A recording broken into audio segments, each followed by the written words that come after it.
SFIയേക്കാളും ഭ്രാന്ത് പിടിച്ച ഒരു സർക്കാരാണ് ഇവിടെ അധികാരത്തിലിരിക്കുന്നത്. SFIയേക്കാൾ ഭ്രാന്ത് പിടിച്ച ഒരു സർക്കാരും ഒരു പാർട്ടിയും ഭരിക്കുന്നതിന്റെ ഫലമാണ് ഞാൻ കണ്ടത്. അസാധാരണ സംഭവങ്ങൾക്കാണ് രാവിലെ മുതൽ കോതമംഗലം സാക്ഷ്യം വഹിച്ചത്. പോലീസിന്റെ ഇൻക്വസ്റ്റ് നടപടി തടഞ്ഞ് ബന്ധുക്കളുടെ അനുമതിയോടെ ഇന്ദിരയുടെ മൃതദേഹവുമായി കോൺഗ്രസ് സമരത്തിലേക്ക്. പോലീസുമായി ഉന്തും തള്ളും.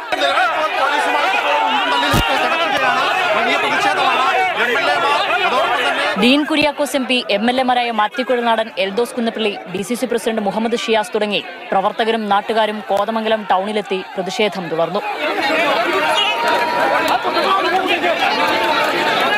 മന്ത്രിയോ സർക്കാർ പ്രതിനിധിയോ എത്താതെ പിന്നോട്ടില്ലെന്ന് സമരക്കാർ. തിരഞ്ഞെടുപ്പ് മുൻനിർത്തിയുള്ള സമരമെന്ന് വനം മന്ത്രി. എന്നാൽ ഒരു MPയും മറ്റൊരു MLAയും ഇതുപോലെ പെരുമാറിയതായിട്ടാണ് കാണാൻ കഴിഞ്ഞത്. ഈ ഘട്ടത്തിൽ രാഷ്ട്രീയം പറയാൻ ഞാൻ ഉദ്ദേശിക്കുന്നില്ല. ഇപ്പോൾ വേണ്ടത് ആശ്വാസം നൽകുകയും പ്രതിരോധ പ്രവർത്തനം നടത്തുകയാണ് ചെയ്യുക. സർക്കാർ പ്രതിനിധികളാരും പ്രതിഷേധ സ്ഥലത്തേക്ക് എത്തില്ലെന്നറിയിച്ചതോടെ പിന്നെ നടന്നത് പോലീസിന്റെ നരനായാട്ട്.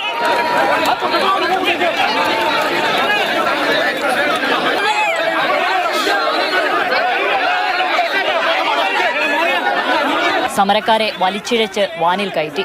ജനപ്രതിനിധികളെയും വെറുതെ വിട്ടില്ല. മൃതദേഹം ബലമായി പിടിച്ചെടുത്തു. ഇതിനിടയിൽ ഇന്ദിരയുടെ മകനെയും സഹോദരനെയും അടക്കം മർദ്ദിച്ച് ജീപ്പിൽ കയറ്റി.